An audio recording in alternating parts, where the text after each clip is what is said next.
Next topic start करते हैं। Energy stored in a capacitor. Energy stored in अ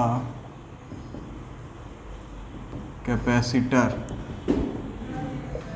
ठीक है। अच्छा देखो, ये कैपेसिटर है, ये इनिशियली अनचार्ज होगा। मैं बैटरी लगाऊंगा तो ये चार्ज होगा, इसमें चार्जेस ट्रांसफ़र होंगे और ये पॉजिटिवली चार्ज हो जाएगा, ये नेगेटिवली चार्ज हो जाएगा। इस पे प्लस क्यू चार्ज आएगा, इस पे माइनस क्यू चार्ज आएगा, है ना। अच्छा एक बात बताओ, ये बैटरी क्या कर रहा होगा? इसको चार्ज करने के लिए बैटरी को करना पड़ रहा होगा कुछ वर्क। क्या करना पड़ रहा होगा? बैटरी कर रहा होगा क्या? वर्क कर रहा होगा। और ये वर्क कहाँ जा रहा होगा? ये वर्क स्टोर हो रहा है कैपेसिटर के इलेक्ट्रिक पोटेंशियल एनर्जी में। ठीक है ना। तो इसका मतलब क्या है? मेरे को बस वर्क डन ही तो निकालना है। Work done in transferring a charge from minus plate से प्लस प्लेट। इलेक्ट्रॉन की बात करूं तो माइनस से प्लस, प्रोटॉन तो होता नहीं है। पॉजिटिव चार्ज की बात करूं तो प्लस से माइनस। तो हम लोग बात इलेक्ट्रॉन की ही करेंगे।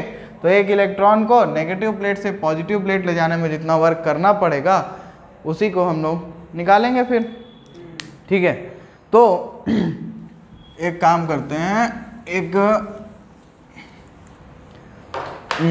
एक इनिशियली अनचार्ज कैपेसिटर ले लो।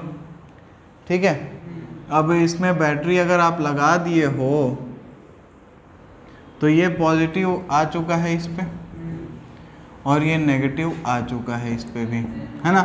अब इस पे इस प्लेट से एक मान लो DQ चार्ज को मैं इस प्लेट से उठा के इस प्लेट पे ले जा रहा हूँ। ठीक है। अब उस DQ को ले जाने में, अच्छा इससे पहले DQ को बाद में ले जाना, पहले ये देखो कि अब इनिशियली मान लो वोल्टेज तो मैंने V लगाया हुआ है, या मान लो इनिशियली इस पे चार्ज स्टोर था Q डैश प्लस और इस पे था माइनस Q डैश। ठीक है। इस कैपेसिटर का कैपेसिटेंस मान लेते हैं C है। कितना है? C अगर है तो वोल्टेज कितना होगा इसका? तो V is equal to Q by C। तो V dash is equal to Q dash by C। अब मैं इस प्लेट से एक चार्ज DQ डैश को मान लो इस प्लेट पे ट्रांसफ़र करूँगा। ठीक है। तो एक चार्ज DQ डैश को मैं नेगेटिव प्लेट से पॉजिटिव प्लेट पे ट्रांसफ़र करूँगा। ठीक है। और चार्ज कैसा लूँगा मैं? पॉजिटिव चार्ज, क्योंकि यहाँ पे मेरे को लाना किसको है? पॉजिटिव चार्ज को लेके आना है, तभी तो चार्ज होगा, है ना। और ये नेगेटिव चार्ज को इसको दे देना है, पॉजिटिव चार्ज को इसको दे देना है, जितना भी है अपने पास। तो अब क्या होगा? इस DQ डैश को नेगेटिव प्लेट से पॉजिटिव प्लेट ले जाने में कितना वर्क करना पड़ेगा? तो V इज इक्वल टू क्या होता है? W by Q। तो W क्या लिख सकते हैं हम लोग? Q into V। अगर मेरा वर्क स्मॉल मतलब चार्ज स्मॉल है तो वर्क भी स्मॉल होगा। तो इस चीज को ऐसे लिखो, dW is equal to V dQ। अब हमारे यहाँ पे जो चार्ज है वो DQ डैश है, वो DQ डैश है। और V की वैल्यू ऊपर निकाले हो, V डैश वोल्टेज है, तो V डैश की value Q dash by C निकाले हो, DQ डैश, ये है dW। अब नेट वर्क डन जो होगा इसको इंटीग्रेट कर दो 0 से W तक। इसको मान लो 0 से टोटल चार्ज Q स्टोर हो रहा है तो W इस साइड आ जाएगा। Q डैश का इंटीग्रेशन Q डैश के टर्म्स में क्या हो जाएगा? 1/c कांस्टेंट बाहर निकाल दो, Q dash square by 2 limit 0 से Q। तो लोअर लिमिट पुट करने की जरूरत है नहीं, क्या हो जाएगा? Q square by 2। क्लियर है ना ये? तो हमारा वर्क डन कितना आ गया? W is equal to half Q square by C। अब देखो Q इज इक्वल टू होता है CV, Q is equal to होता है CV। तो W क्या हो जाएगा? Half C square V square by C, एक कट जाएगा तो ये हाफ CV स्क्वायर। इसको हम लोग याद आराम से कर लेते हैं। ठीक है। अगर कोई चाहे तो इसको थोड़ा और अलग कर सकता है, क्या कर सकता है वो C को लिख सकता है Q/V, C को लिख सकता है Q/V, और W का फॉर्मूला फिर क्या बन जाएगा, हाफ QV, ठीक, हाफ QV। कोई दिक्कत यहाँ तक? ठीक है, तो ये था energy stored in a capacitor. अब अगर n कैपेसिटर्स होते तो क्या होता, n कैपेसिटर होते तो क्या होता, देखो एनर्जी हाफ CV² है, हाफ CV² है एनर्जी। अच्छा, तो पहले देखते हैं चलो पैरेलल के केस में, अगर पैरेलल में n कैपेसिटर लगे हों तो एनर्जी क्या होती, पहले वाले की कितनी होती, मान लो इक्विवेलेंट जो आता वो क्या आता, U, अच्छा ये W है ना, तो पोटेंशियल एनर्जी जो इलेक्ट्रिक एनर्जी स्टोर्ड होगा वो हाफ CV² या फिर हाफ QV या फिर हाफ Q²/C होगा, इनमें से कोई भी फॉर्मूला यूज़ कर सकते हो। तो पोटेंशियल एनर्जी अगर मान लो C इक्विवेलेंट यूज़ हो, N का C इक्विवेलेंट मान लो half C series parallel CP into voltage V², okay, half CP में क्या यूज़ होता है, C1 + C2 CN V², ये half C1 V² plus half C2 V², ऐसे ही करके हाफ CN V²। ये क्या है यार, ये U1 + U2 + U3, ये सबके पोटेंशियल एनर्जी का सम जो होगा वो नेट एनर्जी आएगा। अगर मैं ऐसी चीज़ को देखूं सीरीज में लगे हों, अगर सीरीज में n हो जाए तो U क्या हो जाता, हाफ CS V² और half 1/C1 + 1/C2 + 1/C3 1/CN V², ठीक है। और अब क्या करोगे, 1/2 तो इसमें ये वाला फॉर्मूला यूज़ करके काम नहीं आ पाएगा हमारा, क्यों, क्योंकि सीरीज़ है, सीरीज़ में वोल्टेज तो सेम नहीं होता ना, तो इसको यूज़ मत करो। इसकी जगह क्या यूज़ करोगे, जो चीज़ सेम होती है, सीरीज़ में सेम क्या होता है, करंट, करंट सेम होता है मतलब चार्ज, तो कौन सा यूज़ करें, ये कौन सा यूज़ करें, 1/2 Q²/C। तो ये देखो 1/2 Q² इंटू 1/CS, ये 1/CS की वैल्यू कितनी होती है, 1/C1 + 1/C2 ऐसे ही 1/CN, तो इसको जब मल्टीप्लाई करो क्या होगा, half Q²/C1 plus half Q²/C2 ऐसे ही करके हाफ Q²/CN, ये क्या है, U1 + U2 + UN। इसका मतलब चाहे सीरीज हो चाहे पैरेलल हो, अगर n कैपेसिटर्स लगे हैं तो सबके एनर्जी का सम मुझे टोटल एनर्जी मिलने वाला है दोनों केस में, क्लियर। चलो फिर नेक्स्ट टॉपिक स्टार्ट करते हैं, जो कि है रीडिस्ट्रीब्यूशन ऑफ चार्जेस। तो हम लोग एक मान लो ये अपना एक स्फीयर है और ये एक दूसरा स्फीयर है, ठीक है, इसका चार्ज है Q1, इसका चार्ज है Q2, इसका कैपेसिटेंस है C1, वोल्टेज है V1, कैपेसिटेंस है C2, वोल्टेज है V2। इसको मैं एक चार्ज से, एक तार से जोड़ दिया। अब इसको जैसे ही मैं जोड़ दूंगा तो क्या होगा भाई, चार्ज पोटेंशियल में है डिफरेंस, और पोटेंशियल में difference is like for charges, potential का डिफरेंस वैसे ही है जैसे पानी के लिए हाइट का डिफरेंस है। तो क्या होगा, जो यहाँ पे चार्जेस होंगे वो हायर पोटेंशियल से लोअर पोटेंशियल की तरफ ट्रैवल करने लगेंगे, है ना। और कब तक करेंगे, तब तक करेंगे जब तक कि दोनों साइड का पोटेंशियल सेम ना हो जाए, ठीक, और इस तरीके से वो रीडिस्ट्रीब्यूट हो जाएंगे। तो इस टॉपिक में हमको ये देखना है कि रीडिस्ट्रीब्यूशन कैसे हो रहा है, मतलब चार्जेस बंट कैसे रहे, बंटवारा ही है ना एक तरीके से, तो ये किस हिसाब से बंटने वाले हैं। तो इसके Q1 को मैं लिख सकता हूँ, चार्ज ऑफ फर्स्ट वन इस Q1 is equal to C1V1, और सेकेंड वन के लिए मैं क्या लिख सकता हूँ, Q2 is equal to C2V2। अच्छा, टोटल चार्ज कितना है? टोटल चार्ज तो Q1 प्लस Q2 ही रहेगा, ठीक है। अब ये जो तार है ना, इसको मैं नेगलेक्ट करना चाहता हूँ, अभी इसको मैं नेगलेक्ट करना चाहता हूँ, और मैं ऐसा चाहता हूँ कि ये लोग इतने दूर रखे हुए हैं ना कि इनका म्यूचुअल इंडक्शन नहीं होगा इनके में, मतलब इनका जो इलेक्ट्रोस्टैटिक इंडक्शन है वो इसमें नहीं होने वाला है। यहाँ पे सिर्फ चार्जेस डिस्ट्रीब्यूट होने वाले हैं, ठीक है। तो मैं मान लूँ कि टोटल जो कैपेसिटेंस है वो है C1 प्लस C2। अब जब मैंने इसको तार से जोड़ दिया तो दोनों साइड का पोटेंशियल सेम हो जाएगा। लेट्स एज्यूम कि वो जो कॉमन पोटेंशियल होने वाला है वो है V, ठीक। तो V को क्या लिख सकते हैं हम लोग? V is equal to Q by C। तो Q कितना है? Q1 plus Q2। C कितना है? C1 प्लस C2, ठीक है ना। अच्छा, अभी ये ऊपर निकाले हो ना यार, Q का वैल्यू नीचे पुट कर सकते हो कि नहीं कर सकते हो? V1 प्लस V2, ठीक है। तो Q1 का वैल्यू क्या है? C1 V1 plus C2 V2 by C1 plus C2, ठीक है।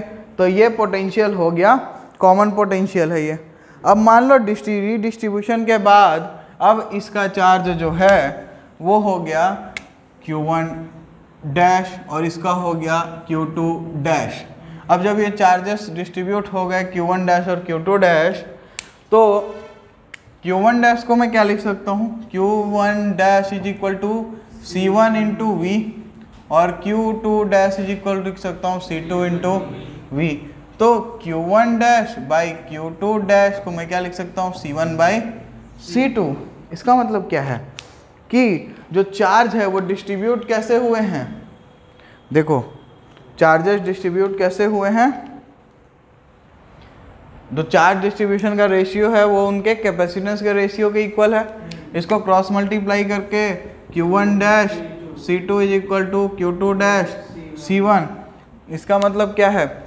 जिसके पास अगर C2 ज़्यादा है तो उसका चार्ज कम होगा, और अगर Q2 डैश यहाँ पे C1 ज़्यादा है तो उसका चार्ज कम होगा, क्योंकि चार्ज और दूसरे का ध्यान रखना, अगर C2 ज़्यादा होगा तो 1 वाले का चार्ज कम होगा।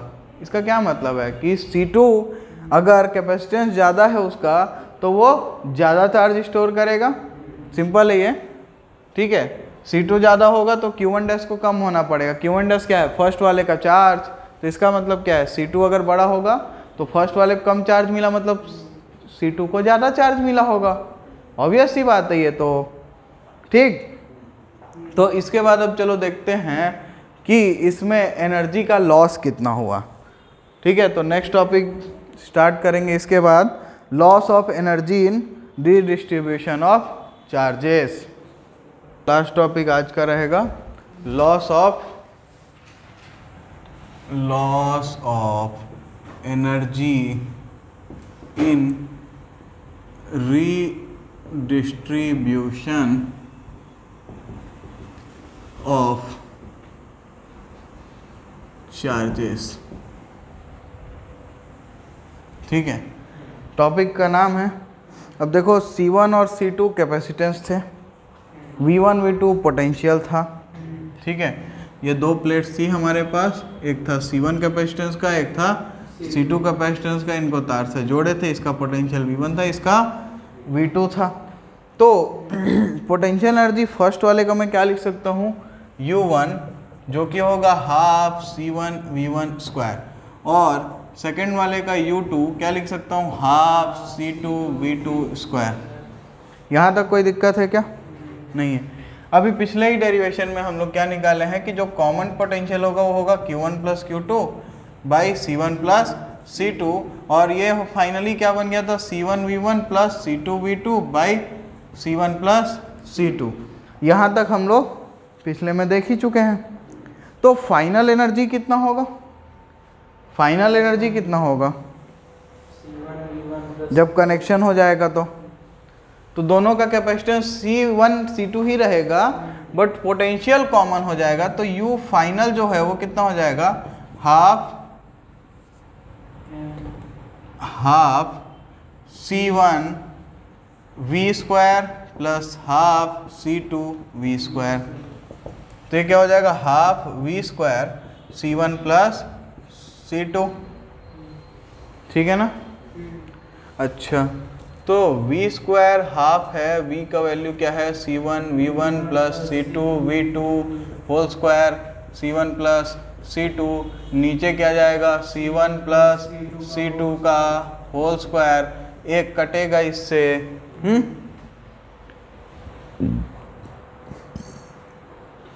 ठीक है।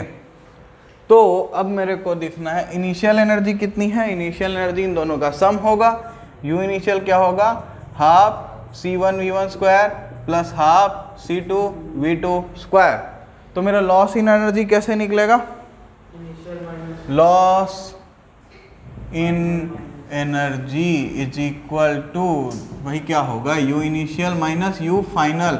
लॉस हुआ है ना, तो इनिशियल वाला वैल्यू हमेशा ज़्यादा होगा और फाइनल वाला वैल्यू कम होगा। तो क्या होगा, half C1 V1 square plus half C2 V2 square minus ये वैल्यू जो फाइनल वैल्यू है वो कितनी है, half C1 V1 plus C2 V2 का whole square divided by C1 plus C2। तो half C1 V1 square plus half, देखो पहले ना हाफ कॉमन ही निकाल दो, ठीक है, सबसे आसान तो वही दिख रहा है कि एक लिखने का मेहनत कम हो जाएगा। अब C1 V1 square plus C2 V2 square minus, देखो नीचे है C1 प्लस C2, ऊपर ये लिख लो C1 V1 whole square plus C2 V2 whole square plus 2 C1 V1, इसको हटाओ यार यहाँ से,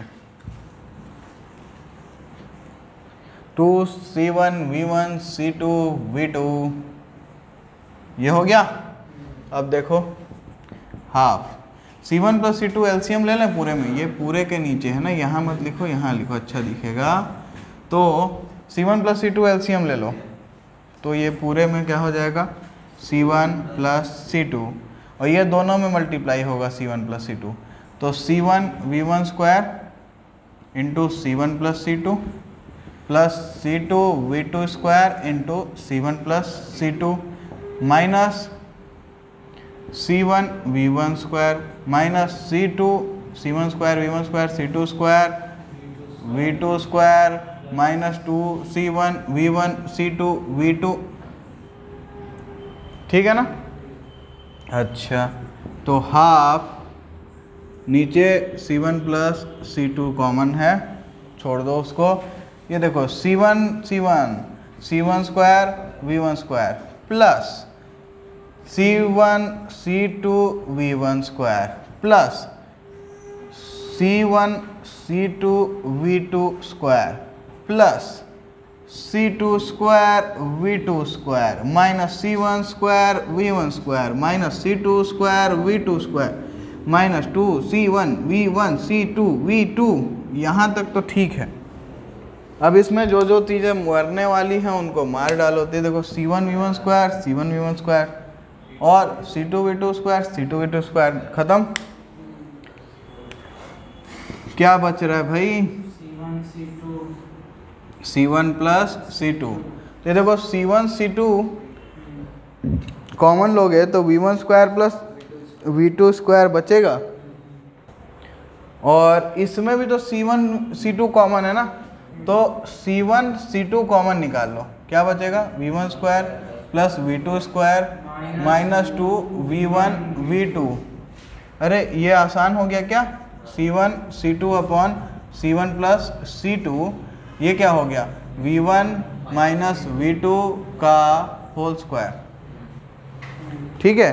सो इतनी एनर्जी लॉस हो गई है हमारी रीडिस्ट्रीब्यूशन होने में चार्जेस के, ठीक है।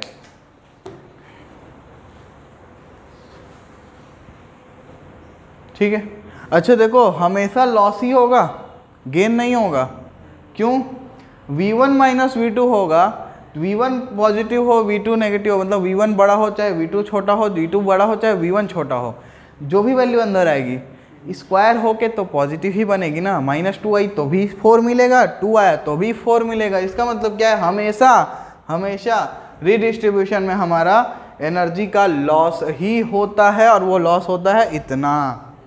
ठीक।